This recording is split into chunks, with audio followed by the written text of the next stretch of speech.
this succeeding. It doesn't mean that there won't be some fissures that are discovered in Lebanon, but the fact of the matter is the Lebanese people know who's responsible for what's happening to them, and that is the Israeli government, and by extension, the American government. Hezbollah is far from defeated. Hezbollah is putting up very stiff resistance in southern Lebanon and is striking Israel as we speak.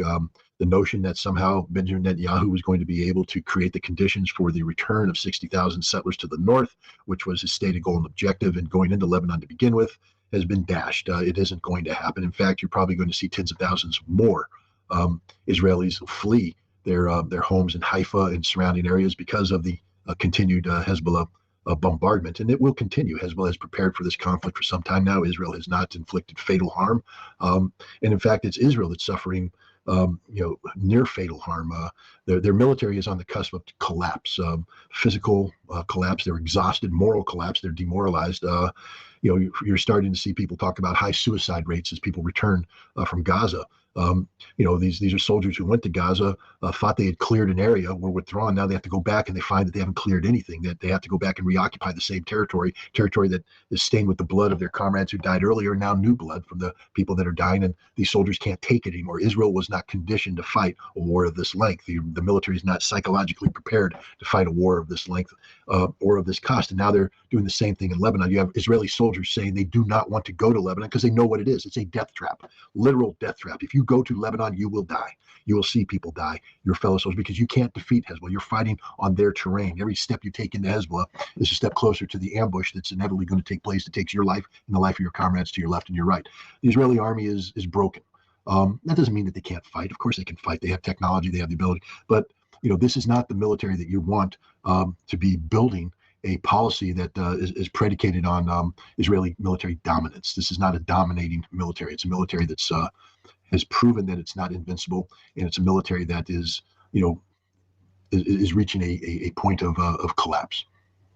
When we look at these Israeli soldiers in the southern part of Lebanon who have been killed or injured, mostly 22, 23, 24 years old, and how, in your opinion, these people who are so young, how is that possible for them to carry out a military operation on the ground against Hezbollah, who has a lot of experience in Syria, in Iraq?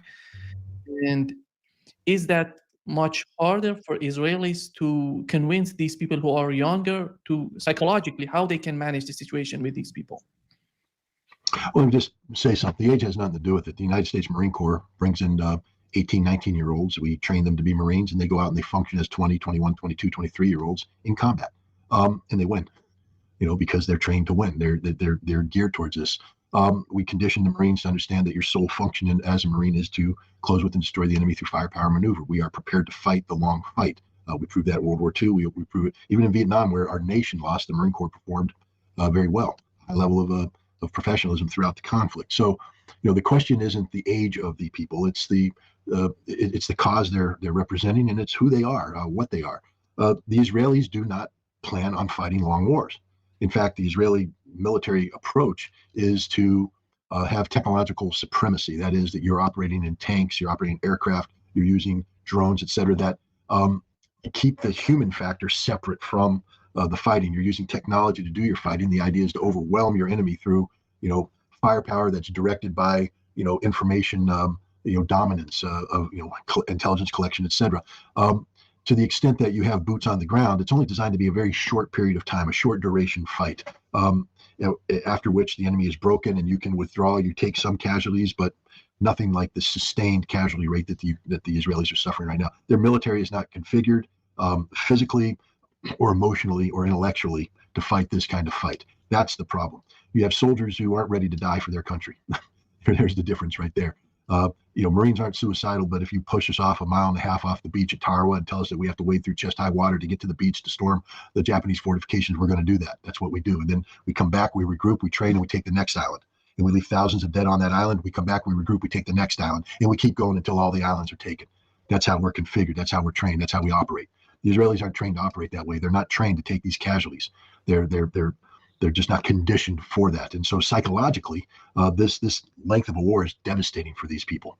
If Israel survives as a nation state, and that is not a guarantee, there will be a generation of young Israelis who will be permanently scarred by this experience. And I'm not just talking about the war crimes that they commit. I'm talking about just the combat experience, because there is fighting taking place.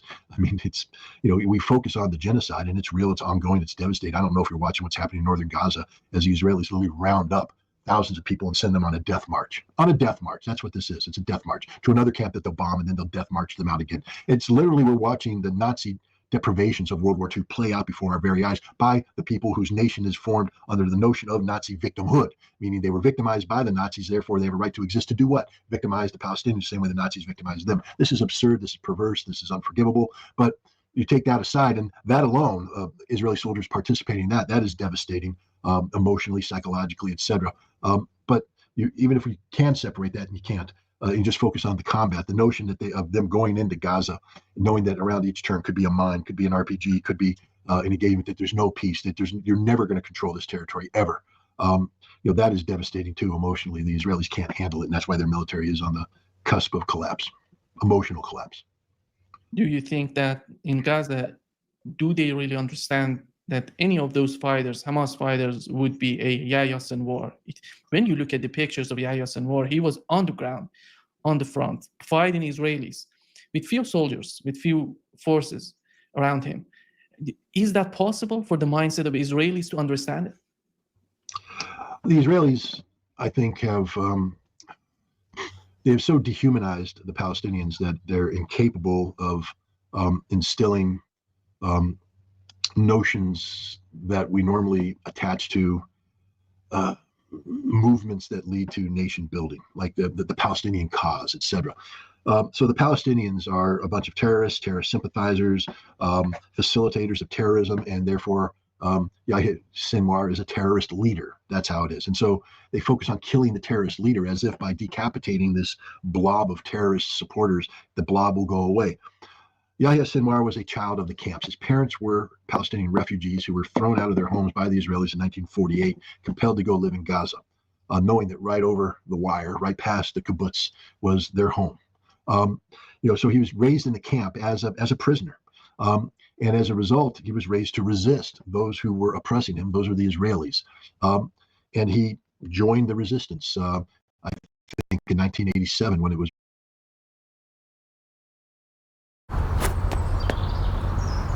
Oh, yes! Let's go! Yes! Did you get the shot? Wouldn't that banner be better with a tighter grid template? Oh, yes! Let's go!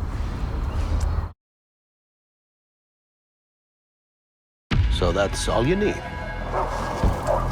Okay.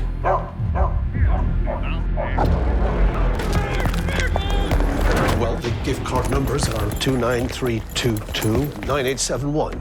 PIN 6339. Everyone, go home. He just paid his outstanding taxes and gift cards.